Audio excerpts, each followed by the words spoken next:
হাজারবার বললাম, বাপরে বরযাত্রী দিবান, বরযাত্রী নিবান। কোন মুসলমান ভাই আজ পর্যন্ত মানলো না। ফাতেমা রাদিয়াল্লাহু তাআলা আনহা হলেন জান্নাতের মহিলাদের নেত্রী। তার বিয়ে মসজিদে নববীতে হলো। লোক ছিল কয়টা? আবু বকর সিদ্দিক, উমরে ফারুক, রাসূলুল্লাহর গোলাম, আর আল্লাহ রাসূলের মামু সাদ বিন আবি ওয়াক্কাস, আর রাসূলুল্লাহ বেটির বাপ, আর হযরতে আলী রাদিয়াল্লাহু তাআলা আনহু জামাই বাবু। 6টা বেটা ছেলে। তার মাঝখানে বিয়ে হয়ে গেল তার তো ফাতেমার।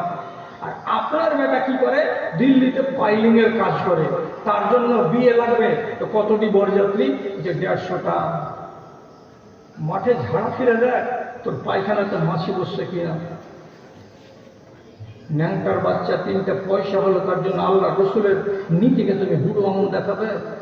বলে বলে বলে বলে বয়স শেষ হয়ে গেল, কবরে যাওয়ার টাইম হয়ে গেল। মেয়েরা তোমরা বরযাত্রী যাবে না। অথচ প্রত্যেকটা বিয়েতে 25টা যুবতী মেয়ে ছেলে যদি বরযাত্রী না যায় তো বিয়ে পাক হবে না। এই মেয়ে ছেলেগুলোর আত্মা পাক না। রাতের বেলায় মহাজনের বেটা, তাকে হলুদ মাখাতে হবে। তো হলুদ মাখাবে কে? তার মা মাখাবে, তার বোন মাখাবে, তার ফুফু মাখাবে, তার খালা মাখাবে।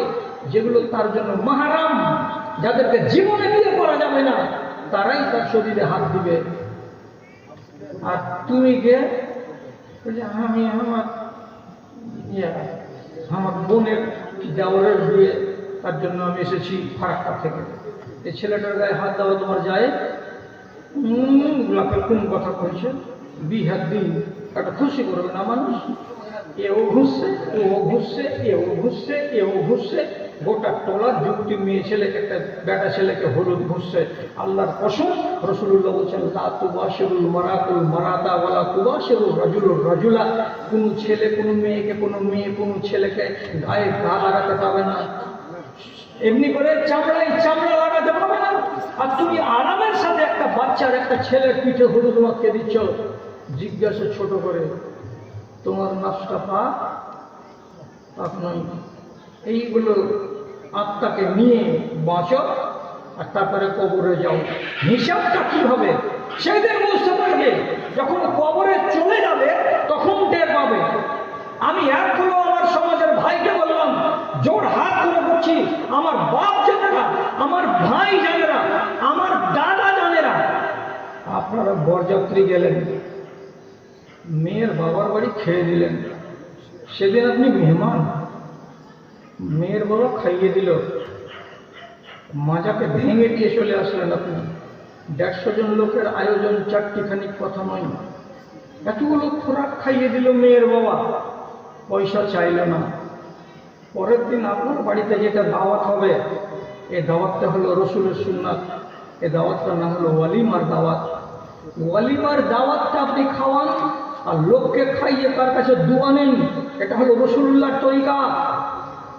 আপনি আপনার বাড়ির দাওয়াতটাকে এমন সিস্টেম করলেন, যতটি লোক খানা খেলো, এক গেট দিয়ে ঢুকলো, আর এক গেট দিয়ে যদি বের হচ্ছে, তো কলম আর খাতা নিয়ে মালাকুল মউত টেবিল পেট বসে আছে। খিলুল করবেন টাকা গুনবে, টেবিলের কাছে খাড়া হয়ে বিছিয়ে কোন রকম করে পকেট থেকে লাজে পড়ে 500 টাকা দিয়ে দিল, লিখে নিল সলমান সর্দার 500 টাকা।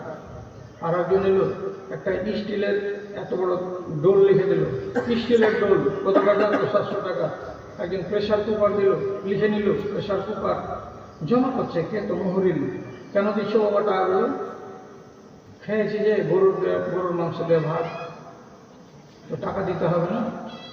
আপনি বিচার করুন আল্লাহর ওয়াস্তে। ওইটা দাওয়াতের হাদিসের কোনো কোনাতে নাম খুঁজে পাওয়া যাবে না। আপনি অন্যায় খেয়ে আসছেন। আর এইটা দাওয়াতের হাদিসের নাম আছে, এটা খাওয়াতে হবে বিনা পয়সাতে, লোকের দোয়া নিতে হবে। সেখানে আপনি টাকা নিলেন আর নিয়ে দাওয়াত খাওয়ালেন, আপনার কাজটা কি ভালো হয়েছে? ভালো হয় না। যদি টাকা নিয়ে খাওয়াবেন, অন্য একটা দিন করেন না, সেদিন কেন করলেন? এটা তো ওয়ালিমার দিন। রসুলুল্লাহ সুন্নাতের সঙ্গে আপনার সুন্নাতকে জড়িয়ে দিয়ে আপনি গোজামেল করে দিয়ে ঘোলা জলে মাছ ধরতে চাইছেন, এটা ইমান সলিড ইমান নয়, ইমান প্রচুর পাতের ইমান। একজন দালাল পাইকার গরুর কুমেদপুর হাটে সারাদিন গরুর হাটে হেই হেই করে সন্ধ্যাবেলায় স্টেশনে এসেছে রোজার মাস, এতটি মুড়ি নিয়েছে কাগজে আর নিয়ে লুকিয়ে দিয়ে বসে আছে। ট্রেন এলো, বিনা টিকিটে উঠে গেল, ভাড়া করে টাকা 10 টাকা। হরিশ্চন্দ্রপুর আসেনি, টিটি এসে বলছে টিকিট দাও। কারণ যে টিটি বাবু টিকিট কাটতে পারিনি, দৌড়াতে দৌড়াতে দৌড়াতে দৌড়াতে সে ট্রেন ধরেছে। টিকিট তোমাকে দেখ, তোমার তো চরিত্র খারাপ হয়ে গেছে, বিনা টিকিটে চলেছে। টিকিট কাটিনি, টিকিট কাটিনি। চট করে বগলের তল থেকে মুড়ি ঠোঙাকে বাইরে করে দেওয়া বলছে, রোজা মুখে করেছি। কোন মুখে বলছে? রোজার মুখে ঠোঙা হাতে করে আছে মুড়ি। টিটি তখন দাঁতে আঙুল কেটে বলছো, রে সুবহানাল্লাহ, তো পাকা ইমানদার হয়ে এটা। আসলে তো রমজান মাস, একটু পরে সূর্য ডুববে, তখন ইফতার করবে। তাহলে ঠিকই লোকটা দৌড়াতে দৌড়াতে ট্রেন ধরেছে। কি করবে এবার? এ তো ভাড়া টাকা 10টা টাকা বাহির না করে তল পকেটে হাত দিয়ে আন্ধারে আন্ধারে দিয়েছে।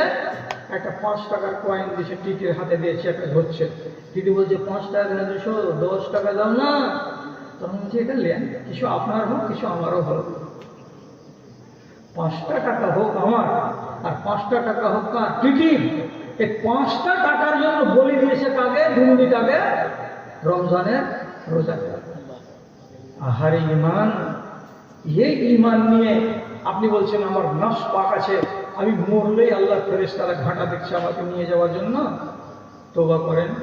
কণ্ঠ আমার ক্ষীণ হয়ে এল, কণ্ঠ আমার ক্ষীণ হয়ে এল, অবশ হইল পা।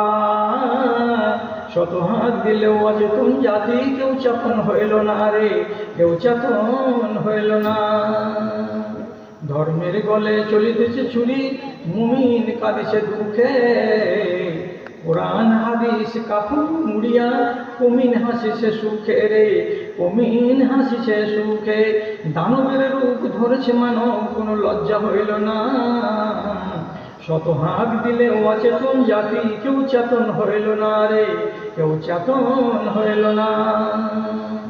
সমাজের ভার কাঁধে লইয়াছে গায়ের গুন্ডা যারা, সমাজের ভার কাঁধে লইয়াছে গায়ের গুন্ডা যারা। 2 নম্বর যাদের জাত পরিচিতি, 1 নম্বর রাজ তারা, 1 নম্বর রাজ তারা। কোরআন হাদিস সব বশে করিয়াছে, খোঁজ কাজে লইল না।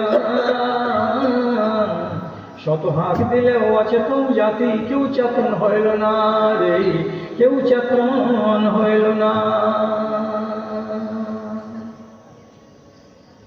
একটা চিরকুট এসছে, চিরকুট তার জবাব দিচ্ছে ছোট্ট।